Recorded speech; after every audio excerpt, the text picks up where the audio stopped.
Today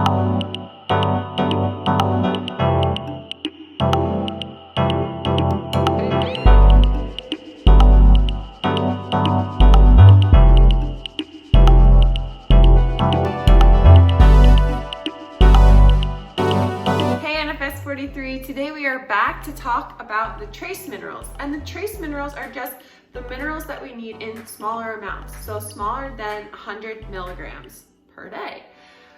We're going to focus on iodine, iron, and a little bit of zinc today, but there are other trace minerals too. So the trace minerals are iodine, iron, zinc, selenium, fluoride, chromium, copper, manganese, and molybdenum. That's probably the coolest name for sure. So yes, did I have to read them? Yes, there's so many.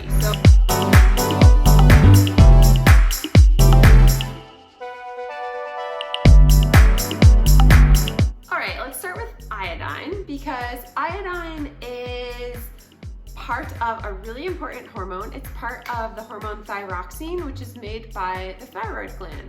So thyroxine hormone has influence on metabolic rate, heart rate, our body temperature, our reproduction system, and more. And that's why if you have issues like maybe you're gaining weight or losing weight and you don't know why, or you're feeling really fatigued, you're having some heart rate issues, that's why your doctor might check your thyroid hormone levels and your thyroid gland, would be because of the thyroxine's effect on all these systems. Iodine is a really important component of thyroxine hormone. The ionic form of iodine is called iodide, and that is the form that does the body's work, but we're gonna use the terms iodine and iodide interchangeably here. So if I say iodine or iodide, I'm still talking about the same mineral. Iodine deficiency can result in something called goiter, which is when you get a big lump on your neck, and that's because your neck is where your thyroid hormone is. And when you have an iodine deficiency, your thyroid hormone is going to try to keep as much iodine as possible. And so it's going to enlarge your thyroid hormone to try to capture as much iodine as possible. So you'll see people that have iodine deficiency, they may have this goiter. So iodine deficiency is especially detrimental to people who are pregnant, because if you're iodine deficient and you're pregnant, it could result in fetal death, or it could impair physical and mental development of the fetus. And the same is true for infants. So if infants are iodine deficient, they can have mental and physical consequences of that. So they won't develop both their cognition skills as well, or their physical abilities.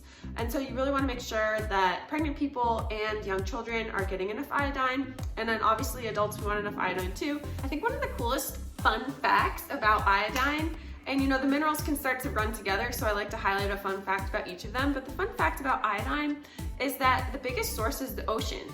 And that means that crops that are grown in soil that used to be underwater will be higher in iodine. So crops that are grown on like the coasts of the United States are going to be higher in iodine than crops that were grown in the plain states, the Midwest, because the ocean is, first of all, the coast may have been underwater at some point, so their soil is saturated in iodine, and then also they're getting still like ocean, I don't know, breezes, or they're getting input from the ocean because they're so close.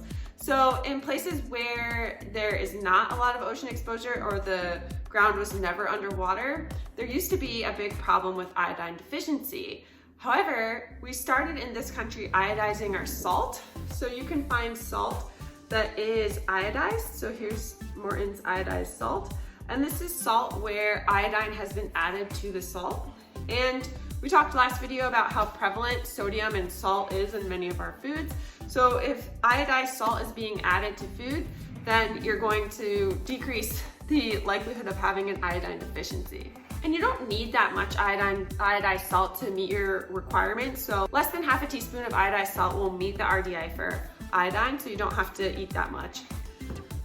Just to note that some types of salt, like this is kosher salt, and this is my bougie sea salt, my sea salt flakes. These don't actually have a lot of iodine, so this one is not iodized. And you might think that sea salt would have a lot of iodine because it comes from the ocean, but the drying process of making sea salt actually causes the iodine to be released as a gas, and it's pretty low in iodine. So if you're worried about your iodine intake, you really gotta use your iodized salt. This is good for baking. In fact, some bakery products actually use dough conditioners that have iodine in them. So in addition to whatever salt they're using, they are conditioning the dough with iodine. Another source of iodine that's kind of a fun fact, especially for milk drinkers and especially for my Vermont cow lovers, the udders of cows are sometimes cleaned with iodine, and therefore there is a little bit of iodine getting in the milk, and so dairy products can have iodine as well. Most Americans do not need to worry about getting enough iodine because between eating fruits and vegetables that were grown in iodized soil, even if you live in the Midwest, you might be getting your produce from Long Island or wherever, New Jersey. Shout out to Jersey. Garden State. There's a lot of good produce that comes from Jersey. Along with eating those foods, you're also getting the iodized salt, and you might be eating milk from cows. I keep going like this, I'm sorry, I'm like milking a cow. Iodized udders. So most of us do not have to worry about an iodine deficiency, but it's really cool that the ocean is the source of so much of our iodine.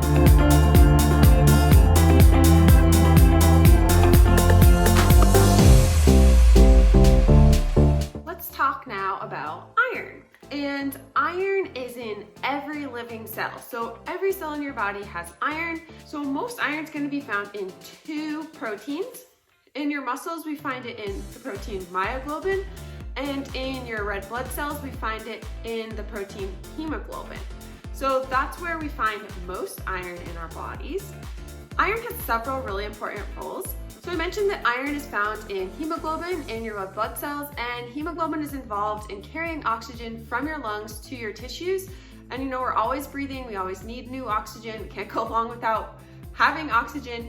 So we're always needing hemoglobin to be part of the system that's delivering oxygen to our tissues. So that's one of iron's roles. The second role for iron is that myoglobin, so the other protein that iron is found in, myoglobin is involved in storing oxygen for your muscle cells. So if you need to activate your muscle cells, you have the fuel, you have oxygen in order to do that. If you're an athlete and you sprint, you can know you can only sprint for so long because your muscles eventually will run out of their oxygen stores and you have to breathe and replenish it. But you can do a short sprint because you have the oxygen stored in your muscle cells. Thirdly, iron is in many enzymes involved in metabolism. So that is, again, a very important role. So what are our food sources of iron? Well, there are two types of iron that we find in foods. The first is called heme iron, and heme iron is found in meat, fish, and poultry. It is well absorbed or better absorbed than the non-heme kind of iron, which is the other type of iron we find in food. But heme iron is really just found in meat, fish, and poultry. Red meat has a lot of iron, so your beef is going to have a lot of iron, but even chicken does have iron, and fish will have iron. So if you're eating meat, fish, and poultry, you're probably getting good sources of iron in your diet. And you will absorb around 23% of the iron in those sources. The other source of iron in our diets is called non-heme iron, and non-heme iron is in plant foods. We absorb 2 to 20% of the non-heme iron in our diets. And the type of plant foods that it's in things like fortified cereals. So this is chocolate and peanut butter Cheerios, and if we look at the nutrition facts, you can see that it has been right at the bottom. You can see that iron has been added to this cereal, and then I realize this is backwards for you, I'm sorry. If you look right here, you can see that there is iron in the cereal, and it's so backwards, but I think it is 20% of your daily iron. Yep, 20% of your iron needs are in the cereal. Now it's also fortified with calcium, so those two are already going to compete even if you don't have milk. But not every cereal is fortified with iron. So this cereal, for example, the multigrain squares, is not fortified with iron. You can tell because it's not listed in the ingredients, but it does actually have some iron. So it does have iron, but it has 8% of your iron, which is about half as much as the fortified. Other sources of non-heme iron are going to be your beans.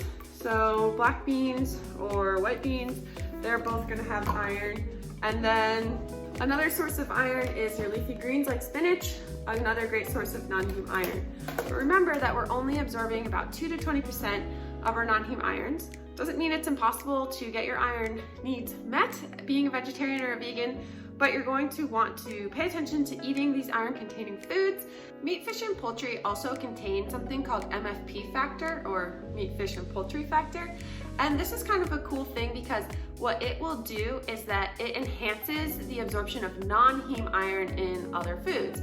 So if you were to make a black bean chili with ground beef, you would have increased absorption of the iron from the black beans, which would be non-heme, because of the MFP factor in the ground beef.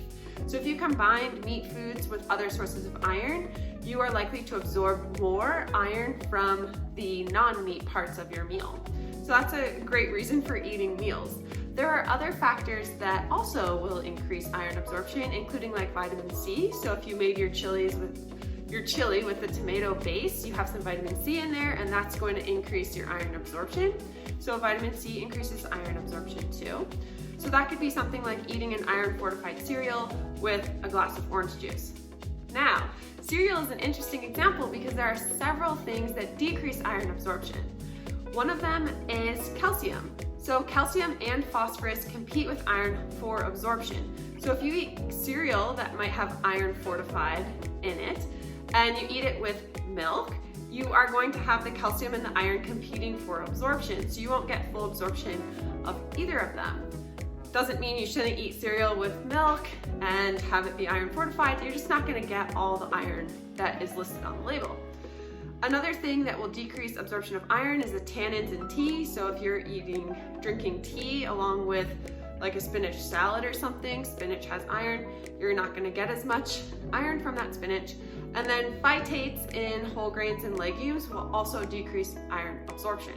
So this isn't to say that you're not going to get any iron from foods that have these competitive factors, you just won't get as much. But if you are eating a well-rounded meal, many different foods, you're going to get probably the iron that you need, unless you are someone who, for genetic or other reasons, needs special attention to their iron intake. Let's talk about iron absorption. Of all the iron you eat, you only absorb 10 to 15% of that iron. And your body can increase or decrease iron absorption through the release of the hormone hepcidin. So how does this work? Let's look at two scenarios. The first scenario is that iron is abundant in your blood, so you have plenty of iron. In that scenario, your liver is going to release hepcidin, the hormone, and then hepcidin is going to signal to your GI system to decrease absorption of iron, and it's also going to signal to your spleen to prevent iron from being released from your spleen. So hepcidin, when iron is abundant, hepcidin is decreasing absorption in your GI system and making sure that your spleen does not release iron into the blood. The second scenario that can happen is that you can have your iron be low in your blood, and in that case, the liver will not release hepcidin, and without the release of hepcidin, the opposite effects will happen. So your GI system will increase iron absorption and your spleen will release iron to the blood. So basically, if you don't have hepcidin, you're going to absorb more iron than if hepcidin is around. So it's kind of an ingenious way for our body to signal if we need more or less iron absorbed. Let's talk about iron storage. Iron is unique because the storage of iron is really tightly regulated by the body. And this is because iron is a powerful oxidant. And what that means is that if iron is just floating around your body, it can generate free radicals, and then free radicals increase inflammation in your body. We'll talk more about free radicals when we talk about vitamins, because many vitamins are antioxidants. Iron is not. If it is just floating around, it's going to be a powerful oxidant. So your body wants to prevent that by tightly regulating it. So when we have iron in our blood cells, it gets there from the bone marrow. So iron from the bone marrow is packed, there's the iron, is packed into red blood cells, and then the red blood cells are released to your bloodstream. So again, the iron is from your bone marrow is being packed into red blood cells. The red blood cells live for 3 to 4 months, and then they die, and when they die, the iron is salvaged by your liver and your spleen. So your liver and your spleen are going to basically deconstruct the red blood cells, break them down, salvage the iron, and then send the iron back to the bone marrow so that it can be used again. So we're really salvaging iron, and so therefore you're not losing that much iron in day-to-day living. You shouldn't be losing that much iron, except with certain conditions. So how do we lose iron? Well, the first way is through the GI system. Then we can lose iron with nail trimmings. So when we trim our nails, we can also lose iron when we trim our hair. We can lose iron when we shed skin cells, which just naturally happens. And then when we bleed, we can lose iron. A specific scenario where people lose blood regularly is when we think about women who menstruate every month. They're losing blood every month. And that is why it is much more likely for women to be iron deficient than for men to be iron deficient. Let's talk about iron deficiency. So when you don't get enough iron, and you can be iron deficient with or without anemia, and this just means that you can have symptoms of iron deficiency and still not have developed anemia yet, because there's like a spectrum of symptoms, but eventually you probably will develop iron deficiency anemia if you continue to be iron deficient. So what is anemia? Anemia is reduced number or volume of red blood cells and too little hemoglobin in the blood. And on the picture on the right, you can see two pictures. You can see the normal blood cells on your left, and then these anemic blood cells on your right. And this is a picture of iron deficiency anemia, where you can't make enough hemoglobin to fill red blood cells, and that's why the red blood cells are kind of oddly shaped. They're not really filled all the way, and also why they are not red. Translate this into how iron deficiency anemia would look in a human, and that's why people that have iron deficiency anemia may look pale and their tongues may not be the right color, etc. So what are some signs of iron deficiency that aren't anemia? You can feel fatigued if you are iron deficient. You can have mental impairments like difficulty concentrating, and you can have impaired physical work capacity. So like maybe one day you are able to run X number of miles at a certain pace, and then you develop iron deficiency, and it's harder to run that many of miles, and you're running at a slower pace. Now, just because you have like a bad week of sports training or something does not necessarily mean that you're iron deficient, but if this goes on over months and you're just not feeling like yourself, you may want to get tested for iron deficiency or other types of anemia that we will talk about when we talk about the B vitamins. Who's most at risk for iron deficiency? There's 3 groups that are the most susceptible. Infants and toddlers, because they're growing really rapidly and their diet is really milk heavy, and calcium and iron can compete for absorption. Adolescents, because they're growing very rapidly, and sometimes their diets too are not full of a lot of iron containing foods. And then women of menstruating age are also at risk for iron deficiency because they're losing blood every month when they get their period.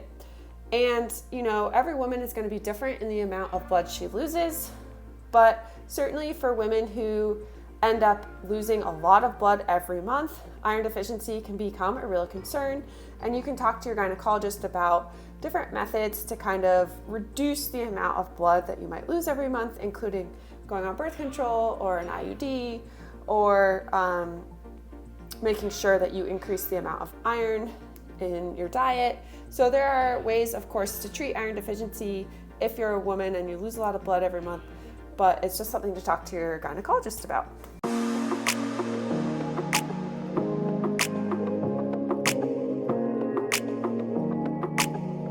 So zinc is working with proteins and specifically enzymes in every cell in our body. And so it has a variety of very important roles. It's essential in wound healing, sperm production, taste perception, normal metabolism, nerve and brain functioning, bone growth. So on and on, we need zinc. Interesting facts about zinc. Zinc is found in a variety of foods, but one of the foods is it's found in whole grains.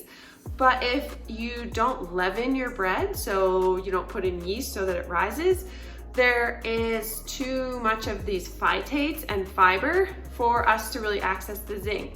So in populations that eat a lot of unleavened bread, there used to be an issue with zinc deficiency. Interestingly, for us, iron is also involved. So we said that we don't absorb iron as well when phytates are present. So leavening your bread will also break down some of the phytates for iron absorption too.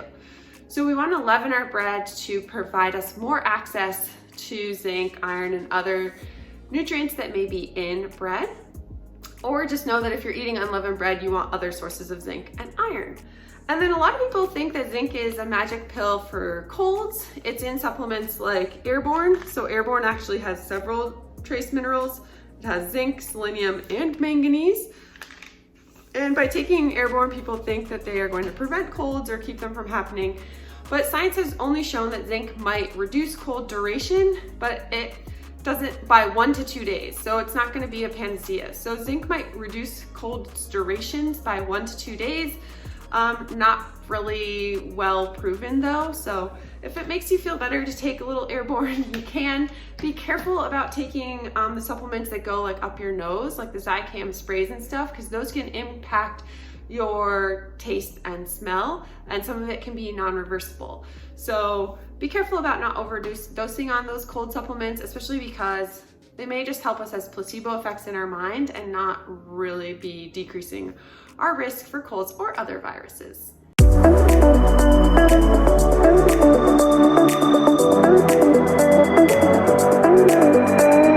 The last trace mineral that I'm going to talk about is fluoride. And fluoride is interesting because it's not essential to life, but it is beneficial.